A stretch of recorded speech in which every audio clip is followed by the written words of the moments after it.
નમસ્કાર. દૂરદર્શન સમાચારમાં આપનું સ્વાગત છે. બુલેટિનની શરૂઆત કરીએ આજના મુખ્ય સમાચારથી. નવા રાષ્ટ્રપતિના નામના સસ્પેન્સનો આજે આવશે અંત. સવારે 11 વાગ્યાથી મતગણતરીનો પ્રારંભ. સાંજ સુધીમાં પરિણામ. એનડીએના રામનાથ કોવિંદ અને વિપક્ષના મીરા કુમાર વચ્ચે છે મુકાબલો.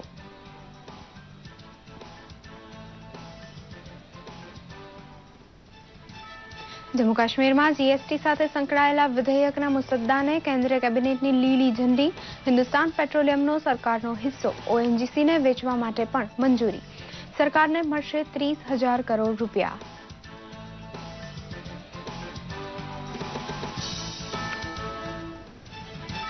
ઇન્ફોર્મેશન ટેકનોલોજી શિક્ષણને પ્રોત્સાહન આપતા આઈઆઈઆઈટી પબ્લિક પ્રાઇવેટ પાર્ટનરશિપ બિલ 2017ને મંજૂર કરતી લોકસભા. પીપીપી મોડેલ પર દેશભરમાં 20 નવી આઈઆઈઆઈટી સ્થાપવાની જોગવાઈ.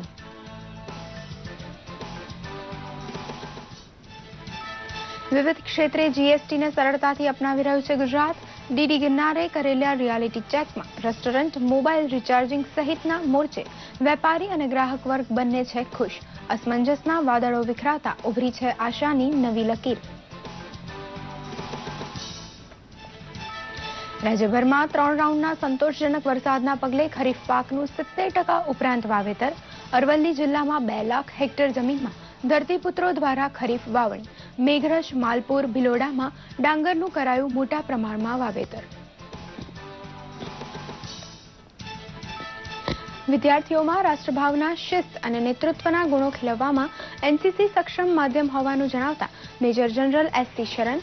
વલ્લભ વિદ્યાનગર ખાતે 463 સ્નાતક કેડેટ્સને પદવી એનાયત.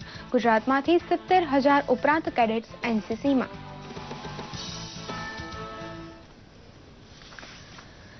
સમાચાર વિગતવાર. રાષ્ટ્રપતિ ચૂંટણી માટે થયેલા મતદાન બાદ આજે મતગણતરી હાથ ધરાઈ છે. સવારે 11 વાગ્યાથી સૌપ્રથમ સંસદ ભવનની મતપેટીઓ ખોલવાની શરૂઆત થઈ છે.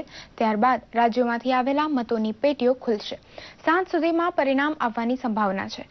રાષ્ટ્રપતિ પદ માટે એનડીએ તરફથી રામનાથ કોવિંદ અને વિપક્ષ તરફથી મીરા કુમાર વચ્ચે મુકાબલો છે. વર્તમાન રાષ્ટ્રપતિ પ્રણવ મુખર્જીનો કાર્યકાળ 24 જુલાઈએ પૂર્ણ થઈ રહ્યો છે.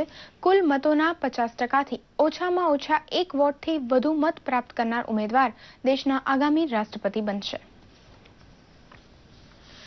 એનડીએના રાષ્ટ્રપતિ પદના ઉમેદવાર અને આંકડાઓના ગણિતના આધારે દેશના 14મા રાષ્ટ્રપતિ તરીકે જેની જીત નિશ્ચિત મનાઈ રહી છે એવા કોળી સમાજના રામનાથ કોવિંદના વિજયની ગુજરાતનો કોળી સમાજ આશા રાખી રહ્યો છે.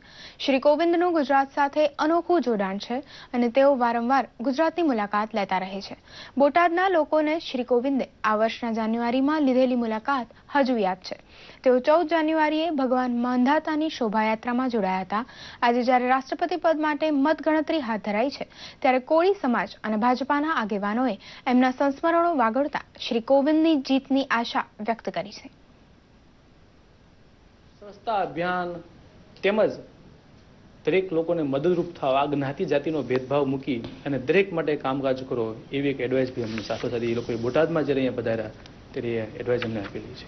આ દેશના સર્વશ્રેષ્ઠ રાષ્ટ્રપતિ તરીકે અને સર્વશ્રેષ્ઠ પદ માટે બિરાજમાન થવાના છે ત્યારે કોળી સમાજ અને તમામ જ્ઞાતિ એક આનંદ અને એક ઉત્સાહનો માહોલ બની ગયો છે. જમ્મુ કાશ્મીરના ડોડામાં ગત મધ્યરાત્રિએ વાદળ ફાટતા 6 લોકોના મોત નીપજ્યા હોવાની આશંકા છે. હાલ મૃતદેહોને બહાર કાઢવાની કામગીરી ચાલી રહી છે. મોડી રાત્રે આશરે 2:30 વાગ્યા આસપાસ ડોડાના થથરી ગામે વાદળ ફાટવાની દુર્ઘટના બની. જોકે મૃતકોની સંખ્યાની સત્તાવાર પુષ્ટિ હજુ સુધી નથી થઈ. હજુ પણ એક પરિવાર કીચડમાં દબાયેલો હોવાની આશંકાને પગલે બચાવ કામગીરી યુદ્ધના ધોરણે ચાલી રહી છે. અચાનક પાણી ધસી આવતા રહેણાંક વિસ્તારમાં કીચડ ફરી વળ્યો હતો. ઘટનાની જાણ થતાં જ જિલ્લાના ડેપ્યુટી કમિશનર સહિતના અધિકારીઓ ઘટના સ્થળે દોડી આવ્યા હતા. બચાવ અને રાહત કાર્ય પૂર્ણ થયા બાદ મૃતકો અને ઇજાગ્રસ્તોની સંખ્યાની સાચી જાણકારી મળી શકશે. કેન્દ્રીય કેબિનેટે જમ્મુ કાશ્મીરમાં જીએસટી લાગુ કરવા માટે વટહુકમના સ્થાને લાવવામાં આવનારા વિધેયકના ડ્રાફ્ટને મંજૂરી આપી દીધી છે. કેન્દ્ર સરકારે રાજ્યમાં કેન્દ્રીય જીએસટી તેમજ એકીકૃત જીએસટી લાગુ કરવા માટે આ મહિનાના પ્રારંભે વટહુકમ જાહેર કર્યો હતો. આ વિધેયક સંસદના ચાલુ સત્રમાં જ રજૂ કરાશે. આ ઉપરાંત કેબિનેટે હિન્દુસ્તાન પેટ્રોલિયમ લિમિટેડમાં સરકારની ભાગીદારી ONGCને વેચવા માટે પણ મંજૂરી આપી દીધી છે, જેમાંથી 30,000 કરોડ રૂપિયા મળશે. મંત્રીમંડળે આને સૈદ્ધાંતિક રૂપે મંજૂરી આપી દીધી છે. ONGC હિન્દુસ્તાન પેટ્રોલિયમ લિમિટેડમાં સરકારની 51.11% ભાગીદારી ખરીદશે.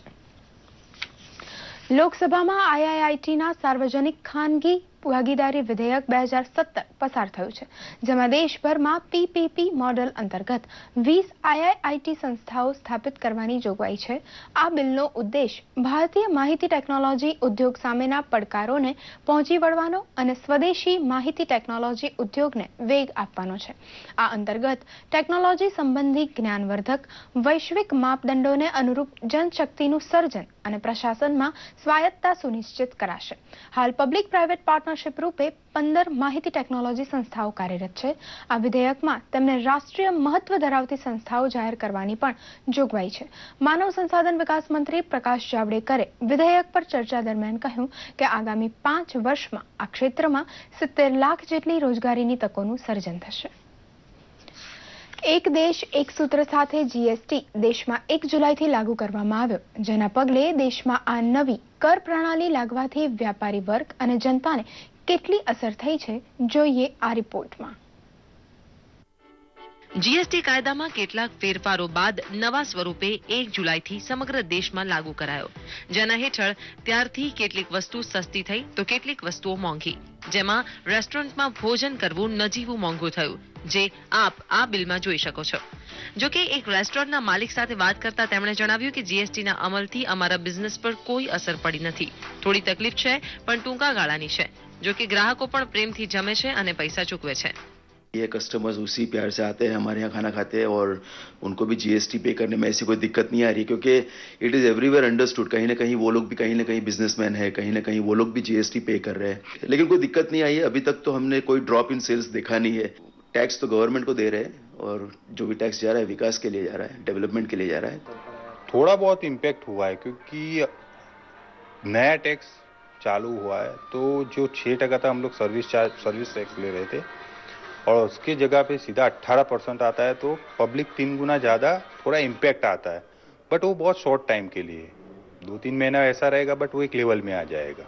આ જે GST લાગુ પડ્યું છે એ સારું છે, કેમ કે જે લોકો ટેક્સ પહેલાં નહોતા ભરતા એ હવે ભરશે, અને એ આપણા માટે જ સારું છે કે અત્યારે લાગશે મોંઘું છે, પણ એ પછી ફરીને આપણા પાસે જ આવવાનું છે. મોબાઈલમાં રિચાર્જ કરી આપનાર દુકાનદારનું પણ કહેવું છે કે GST લાગુ થવાથી ગ્રાહકોને પહેલાથી બેલેન્સ થોડું ઓછું મળે છે, પરંતુ આ અંગે ગ્રાહકોને કોઈ तकलीफ नहीं.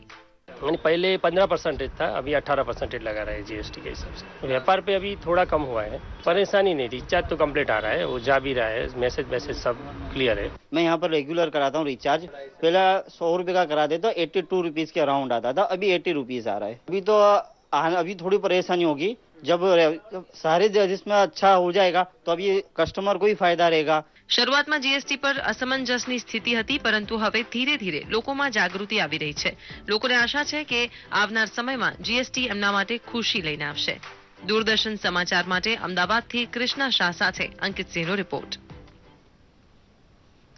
અમદાવાદમાં વરસાદની સિઝનમાં મચ્છરોનું પ્રમાણ વધી જવાથી ડેન્ગ્યુ, મેલેરિયા તેમજ ચિકનગુનિયાનો રોગ જોવા મળે છે. વરસાદી તેમજ ઘરની આજુબાજુ પાણી ભરાવાથી મચ્છરનું ઉત્પાદન થાય છે. આ મચ્છરો કરડવાથી ડેન્ગ્યુ, મેલેરિયા અને ચિકનગુનિયા થાય છે. ચોમાસામાં ચાલુ મહિને મેલેરિયાના 30, ડેન્ગ્યુના 39, જ્યારે ચિકનગુનિયાના 1 થી 2 કેસ નોંધાયા છે. આ સિઝનમાં લોકો સફાઈ રાખે તેમજ આખી બાયના કપડાં પહેરે મચ્છરદાની કે મચ્છર ભગાડવાની અગરબત્તીનો ઉપયોગ કરી શકે છે. તાવ, માથું દુખે, ઉલટી શરૂ થાય તો તબીબની સલાહ મુજબ સારવાર કરાવવી જોઈએ. સ્વચ્છતા રાખવા માટે હવા ઉજાસવાળા વાતાવરણમાં દર્દી રહે તો તે વહેલાસર સાજા થઈ શકે છે. ડેન્ગ્યુ, મેલેરિયા અને ચિકનગુનિયા માટે ખાસ લોહીની તપાસ કરાવી સારવાર શરૂ થાય તો દર્દી 4 દિવસમાં સાજો થઈ શકે છે. વધુ પ્રમાણમાં હોય તો આખું શરીર તૂટે છે, તાવ આવે છે અને આખો દિવસ કન્ટિન્યુઅસ હાઈ ગ્રેડ ફીવર ડેન્ગ્યુમાં રહેતો હોય છે. તથા મેલેરિયામાં ઠંડી લાગીને તાવ આવે છે અને એક દિવસ તાવ આવે, બીજા દિવસે તાવ ઉતરી જતો હોય છે. એટલે એવું લાગે તો તાત્કાલિક દર્દીએ કે એમણે ગવર્મેન્ટ હોસ્પિટલનો સંપર્ક કરવો જોઈએ.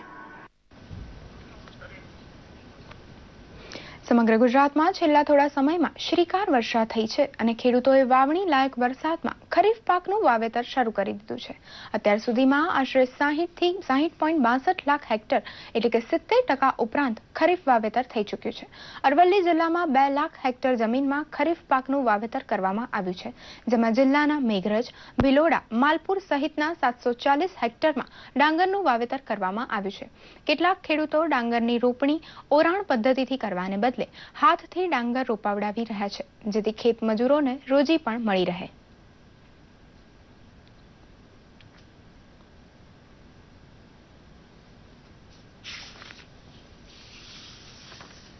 અરવલ્લી જિલ્લામાં ખરીફ ઋતુના અંદાજિત 2,08,000 જેટલો વાવેતર વિસ્તાર હોય છે.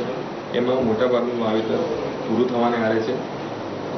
મગફળીનું વાવેતર સૌથી વધારે છે, ત્યારબાદ કપાસ અને કઠોળ પાકો પણ આવે છે. હાલમાં વરસાદ ખેડૂતો માટે ખૂબ જ અનુકૂળ છે અને વરસાદના જે 2 રાઉન્ડ આવેલા છે એમાં ખેડૂતોને વાવેતર માટે પૂરતો સમય મળી આવેલો છે. અત્યારે હાલ 5-7 વીઘા જેવી ડાંગર રોપાઈ ગઈ છે અમારી. એકંદરે વરસાદ ટાઈમસર વહેલો થોડોક આવી ગયો એટલે અમારું કામકાજ સમયસર ચાલુ થઈ ગયું ખેડ રોપણીનું.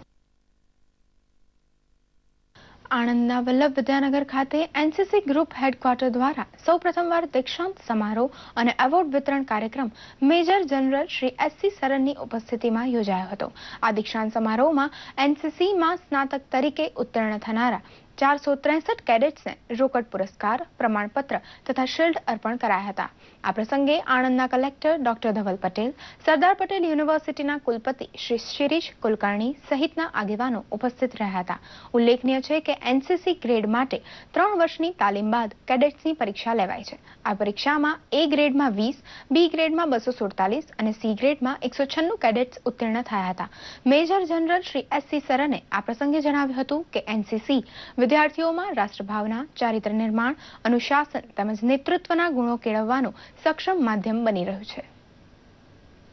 गुजरात की सरकार माननीय मुख्यमंत्री जी श्री विजय रूपाणी जी और शिक्षा मंत्री जी भूपेंद्र सिंह चुड़ासमा जी का मैं खास करके 75,000 एनसीसी कैडेट्स की तरफ से धन्यवाद देना चाहूँगा कि इस प्रकार के समारोह करने के लिए, एनसीसी में इस प्रकार की ट्रेनिंग एक्टिविटीज़ के लिए सरकार की तरफ से मुझे पूरा सहयोग मिला. અને આજે NCC C certificate ceremony convocation જે અહીંયા થયું તેમાં મને એ ગ્રેડ મળ્યો છે.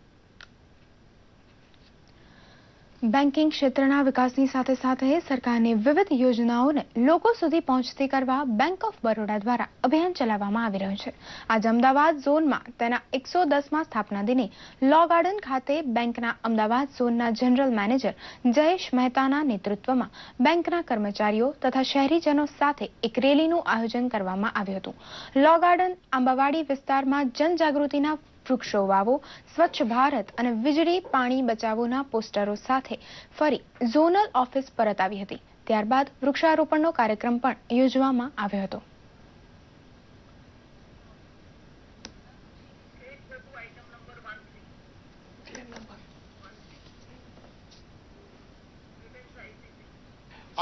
આજના દિવસે અમે એક સંકલ્પ પણ લીધેલો છે કે જે બેંકની સ્થિતિ અમને અમારા પાસ લીડરે અમને આ સ્થિતિએ પહોંચાડ્યા છે, અમે હાલના સ્ટાફ સદસ્યો આ બેંકને વધુને વધુ ઉપર કેમ બિઝનેસ વધારીને કેમ ઉપર લઈ જઈ શકીએ એ પ્રકારનું અમે આજના અમારા બેંકના ફાઉન્ડેશન ડે નિમિત્તે અમે એક નિયમ લીધું છે અને એને પૂરું કરવા સૌના સ્ટાફ સાથે સાથ સહકારથી અમે જરૂર સફળ થઈશું એવો અમને પાક્કો વિશ્વાસ છે. ઇંગ્લેન્ડના ડર્બીમાં આઈસીસી મહિલા વિશ્વકપની બીજી સેમીફાઇનલમાં આજે ભારતીય ટીમ 6 વખતની ચેમ્પિયન ઓસ્ટ્રેલિયન ટીમ સાથે ટકરાશે. અત્યાર સુધી દમદાર પ્રદર્શન કરતી આવેલી ભારતીય ટીમ જો આજે ઓસ્ટ્રેલિયા સામે વિજય મેળવશે તો લોર્ડ્સમાં યોજાનારી ફાઇનલમાં તે ઇંગ્લેન્ડ સામે ટકરાશે. અત્યાર સુધી ડર્બીમાં રમાયેલી 4 મેચમાં ભારતીય ટીમ જીત મેળવી ચૂકી છે. આ પૂર્વે 2005માં દક્ષિણ આફ્રિકામાં યોજાયેલી આઈસીસી મહિલા વિશ્વકપમાં ભારત ફાઇનલમાં ઓસ્ટ્રેલિયા સામે હારી ગયું હતું. આજની મેચ ભારતીય સમય અનુસાર બપોરે 3 વાગે શરૂ થશે. આ સાથે જ આ સમાચાર અહીં સમાપ્ત કરી. નમસ્કાર.